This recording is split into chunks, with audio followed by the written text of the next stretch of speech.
Hello guys, welcome to my YouTube channel CG one shot. तो आज हम लेके आए हैं केमिस्ट्री का पहला लेक्चर आपके लिए। तो केमिस्ट्री के पहले लेक्चर की शुरुआत हम आपको सिलेबस दिखाकर सिलेबस के साथ ही करना चाहते हैं, ताकि आपको एग्जैक्ट पता हो कि हम कहाँ पर से क्या पढ़ रहे हैं और आगे क्या क्या कवर करने वाले हैं। तो सबसे पहले हम आपको दिखाते हैं, ये देखिए, ये सिलेबस जो है ये है प्रयोगशाला परिचारक का, और इसमें से हम आपको दिखाने वाले हैं कि अब कौन कौन सा सिलेबस हम कवर करने वाले हैं। देखिए, तत्व यानी कि एलिमेंट्स, तब और अब, मतलब पहले क्या था और अब तक कितने तत्वों की खोज की जा चुकी है, तत्वों को व्यवस्थित क्रम में जमाने की आवश्यकता क्यों है। ठीक है।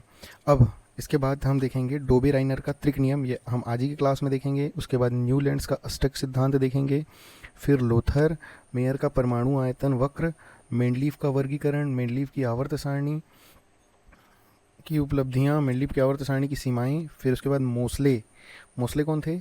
मोस्ले जो है मेंडलीफ के शिष्य थे, लेकिन मेंडलीफ की आवर्त सारणी पुरानी आवर्त सारणी है और मोस्ले की आवर्त सारणी नई आवर्त सारणी है। तो मेंडलीफ की आवर्त सारणी को ना मान करके भी मोस्ले की आवर्त सारणी को माना जाता है। तो देखिए किस प्रकार जो शिष्य है वो गुरु से भी आगे निकल जाता है, इसलिए अच्छे लोगों को अपना गुरु बनाना चाहिए।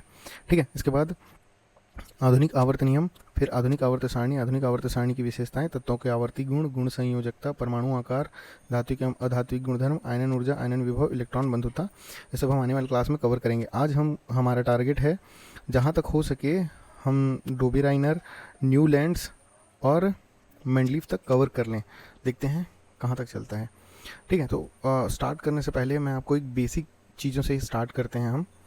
सबसे पहले जैसे कि देखिए, केमिस्ट्री जो है, केमिस्ट्री यानी कि रसायन जो शब्द है वो आया है लैटिन वर्ड कीमिया से, लैटिन वर्ड कीमिया से, जिसका मतलब होता है ब्लैक सॉइल यानी कि काली मिट्टी।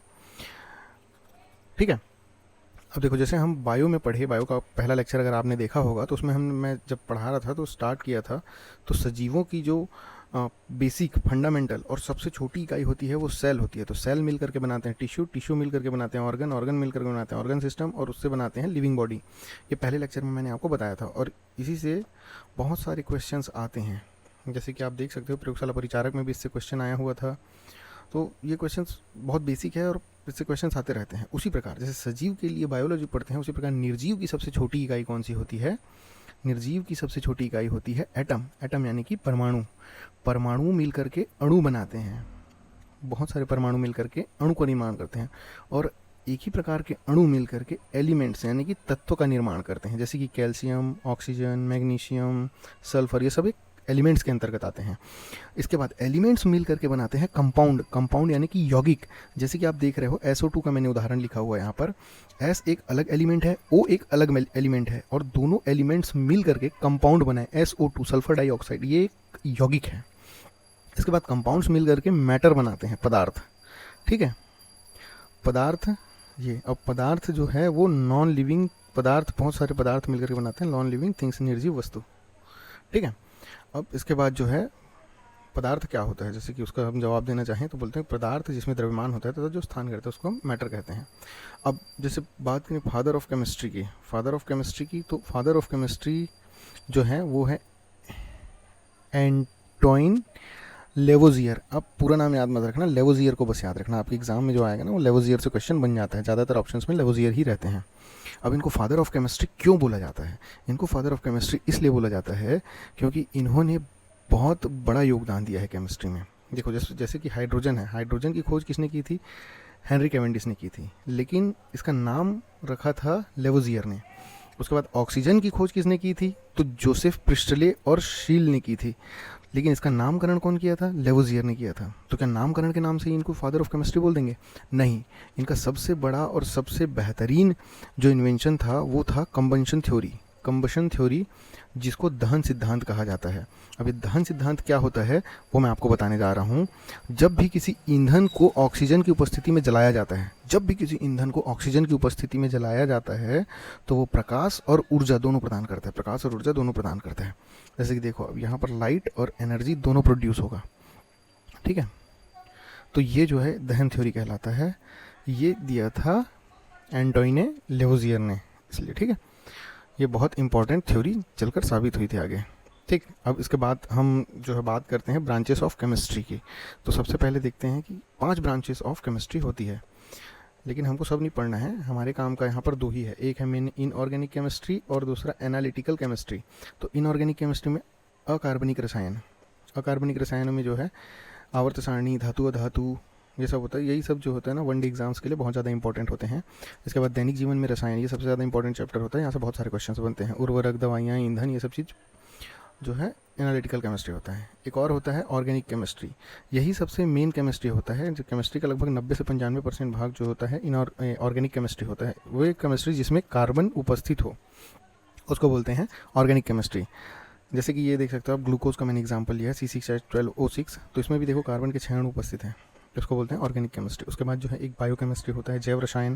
जैसे कि यही ग्लूकोज का एग्जांपल आप ले लो, यह है तो ग्लूकोज जो मानव के शरीर में बनता है, लेकिन उसमें भी कार्बन उपस्थित है, ठीक है। इसके बाद जो लास्ट है फिजिकल केमिस्ट्री, ये भौतिक रसायन होता है। जैसे कि रेडियो एक्टिविटी, थर्मोडाइनमिक्स वगैरह जो पढ़ते हैं ना, वो सब इसके अंतर्गत आता है। चलिए आगे बढ़ते हैं। इसके बाद हम सबसे पहले देखने वाले हैं आवर्त सारणी। आवर्त सारणी जैसे मैंने आपको बताया था कि आवर्त सारणी हम सबसे पहले पढ़ेंगे, और इसमें आज हम देखने वाले हैं डोबेराइनर के बारे में। डोबेराइनर का जो नियम है, त्रिक सिद्धांत जो उन्होंने दिया था, उसके बारे में हम आज पढ़ेंगे। जैसे कि आपने सिलेबस में देखा है, आपके सिलेबस में स्पेशली मेंशन्ड है, तो इसके बारे में अच्छे से पढ़ेंगे। देखो, आवर्त सारणी में अभी तक के 118 एलिमेंट खोजे जा चुके हैं, लेकिन क्या 118 एलिमेंट शुरू से थे? नहीं, 118वां एलिमेंट अभी अभी ये वर्तमान में खोजा गया है, ठीक है। इसमें सबसे पहला एलिमेंट तो हाइड्रोजन है और 118वां है OG, ठीक है। अब सबसे पहले जो है आवर्त सारणी की शुरुआत जो है 1829 में हुई थी। इसको बनाने का पहला प्रयास डोबेराइनर ने किया था, ठीक है।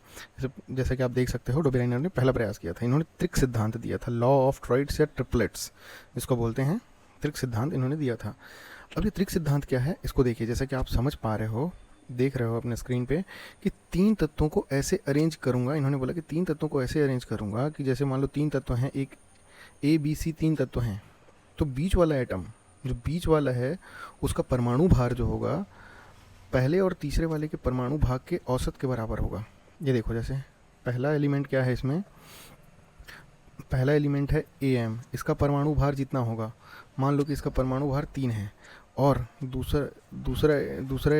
तीसरा एलिमेंट यानी कि C, पहला एलिमेंट है इसका परमाणु भार 3 है, दूसरा एलिमेंट है C, दूसरा एलिमेंट है B और तीसरा एलिमेंट है C, तो C का परमाणु भार 5 है, तो B का परमाणु भार कितना हो जाएगा? 3 + 5 / 2 यानी कि 4, ये B का परमाणु भार हो जाएगा। ये डोबेराइनर ने अपने हिसाब से जमाने का प्रयास किया था परमाणुओं को। बीच वाले परमाणु भार जो है पहला और तीसरा का बटा 2, ठीक है। अब देखते हैं परमाणु भार, जिन लोग को नहीं पता होगा तो उन लोग के लिए थोड़ा सा ये बेसिक मैं बता देता हूँ। इसमें बेसिक क्या होने वाला है, देखो, ये होता है परमाणु का नाभिक, ठीक है। ये है परमाणु का नाभिक। परमाणु के नाभिक में होते हैं न्यूट्रॉन और प्रोटॉन। ये है न्यूट्रॉन और ये है प्रोटॉन, ठीक है।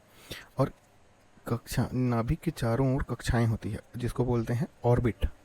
ऑर्बिट यानी कि कक्ष, ऑर्बिट यानी कि कक्ष। कक्ष में घूमते रहते हैं इलेक्ट्रॉन, ये बेसिक है परमाणु का। कोई भी परमाणु है, उसके बीच में होता है नाभिक और उसके चारों ओर कक्ष में इलेक्ट्रॉन घूमते रहते हैं गोल गोल, ठीक है।